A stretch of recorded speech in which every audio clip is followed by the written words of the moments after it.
HMPV basically एक respiratory virus है। Respiratory means कि ये हमारे सांस की नलियों को या हमारे फेफड़ों को इन्फेक्ट करने वाला वायरस है।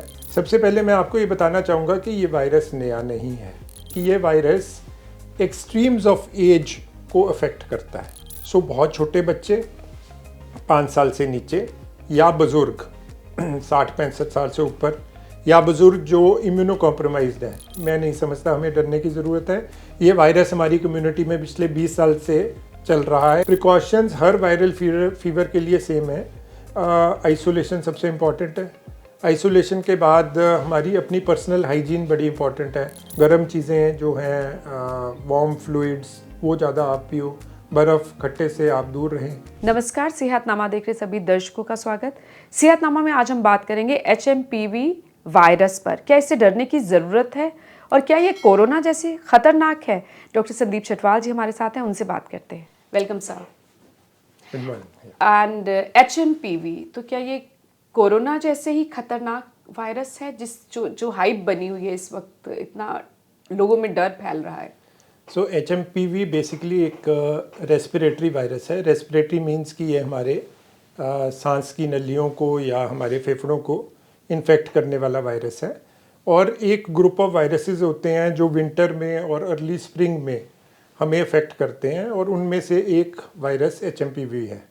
सो हमारे और भी वायरसेस हैं, जैसे राइनो वायरस है, जैसे रेस्पिरेटरी सिंसिशियल वायरस है, जैसे इन्फ्लुएंजा वायरस है। तो उन जैसा ये एक वायरस है।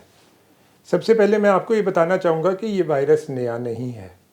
ये वायरस 2001 से हमारी कम्युनिटी में ऑल ओवर द वर्ल्ड, किसी भी कंट्री में ये वायरस कहीं ना कहीं अपना थोड़ा सा प्रकोप दिखाता है।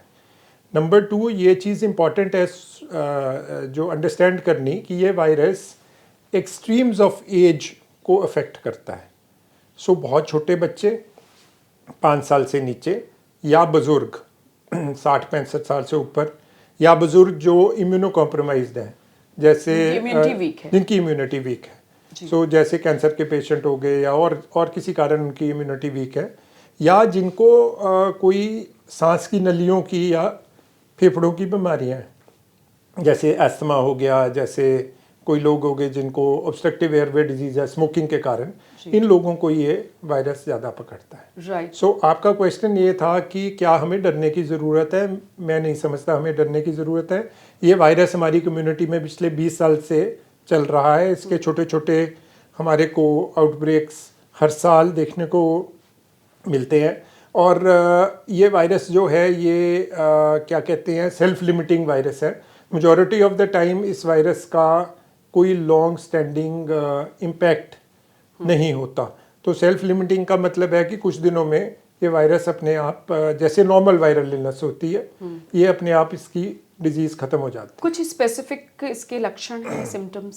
सो सिम्टम्स जैसे हमारे नॉर्मल वायरल फीवर के होते हैं, बॉडी एक, खांसी, ज़ुकाम और छींकें आना, या जैसे जनरलाइज्ड बॉडी में फटीग होना, थकावट होना, भूख कम लगना।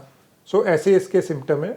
सो सिर्फ ये देखना पड़ता है कि जो लोग एक्सट्रीम्स ऑफ एज में हैं, उन लोगों के लिए हमें थोड़ा सा कॉशन रखनी है कि इन केस उनको कुछ डिफरेंट लगे कि भाई बच्चा अब खाना नहीं खा रहा, या बच्चे की सांस में कोई दिक्कत आ रही है, या बच्चा खांसी ज़्यादा कर रहा है, तो उनको ज़रूर अपने नियरेस्ट सेंटर पे जाकर बच्चे की चेस्ट ज़रूर चेक करवा लेनी चाहिए, क्योंकि निमोनिया इसका एक कॉम्प्लिकेशन है।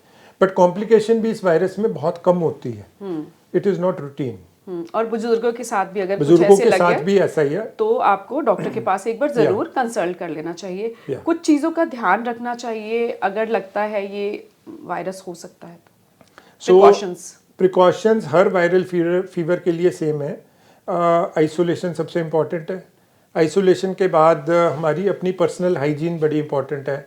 सो हाथों में ना छींकें या ऊपर कपड़ा रख के छींकें, हाथ अपने साफ़ करें। ये वायरस कुछ आइटम से, जिनको हम फोमाइट्स कहते हैं, उससे भी स्प्रेड कर सकता है। जैसे मैंने आपको कोई चीज़ देनी है, मैंने छींक मारी अपने हाथ में, वो चीज़ उठाकर आपको दे दी, तो ऐसे करके स्प्रेड कर सकता है। बेसिकली ये रेस्पिरेटरी एरोसोल्स होते हैं जिससे ये स्प्रेड करता है। राइट।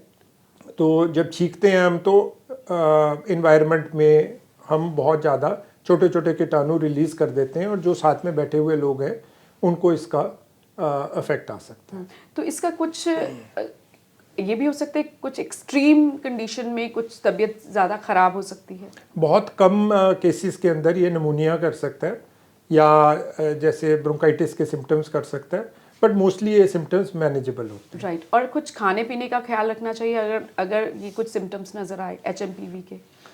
ऐसा कुछ स्पेसिफिक नहीं है, पर जैसे वायरल फीवर में हम सारों को एक ही सिंपल एडवाइस देते हैं कि हाइड्रेशन अपनी अच्छी रखो, थोड़ी थोड़ी देर बाद कुछ ना कुछ आप खाते रहो, गर्म चीज़ें जो हैं वार्म फ्लूइड्स वो ज़्यादा आप पियो, बर्फ़ खट्टे से आप दूर रहें। जी। तो जो नॉर्मल वायरल फीवर के या नॉर्मल गले खराब की जो हैं वही चीज़ें हमने यूज़ करनी है। कोरोना से लोग रिलेट कर रहे हैं कि ये चीन से वायरस आ गया HMPV, जैसे कोरोना आया था वैसे ही शायद सब बंद हो जाएगा और लॉकडाउन लग जाएंगे, तो ऐसा नहीं है, इतना डरने की जरूरत नहीं। कुछ ऐसा मैसेज आप लोग डरे हुए दूध का जला हुआ वाली बात है, छाछ भी फूक फूक के पीता है। बिल्कुल। सो कोरोना इंटायरली डिफरेंट है, वो एक नया वायरस था। नो डाउट इसकी जो रिपोर्ट फर्स्ट आई है HMPV की वो चाइना से आई है, बट ये नहीं है कि ये एक नया वायरस है। चाइना से रिपोर्ट जो आई है वो ये है कि नॉर्मल जितने परसेंटेज हमें रेस्पिरेटरी इलनेसेस के हर साल देखने को मिलते हैं, इस साल परसेंटेज ऑफ HMPV थोड़ा ज़्यादा है। इट इज़ नॉट कि ये नया वायरस है। वहाँ भी ये पुराना ही था, वहाँ पे भी पुराना था, हमारी कंट्री में भी पुराना था, पर percentage cases of total viral infections इस साल थोड़ी ज़्यादा है। सो वो चीज़ एक सेपरेट स्टेटमेंट है जिसको इंटरप्रेट मेरा ख्याल गलत किया जा रहा है। Right. Thank you so much. यानी कि अब हमें इस HMPV से डरने की जरूरत नहीं, और इस वीडियो को बनाने का मकसद भी यही था हमारा। Thank you so much. Thank you ji.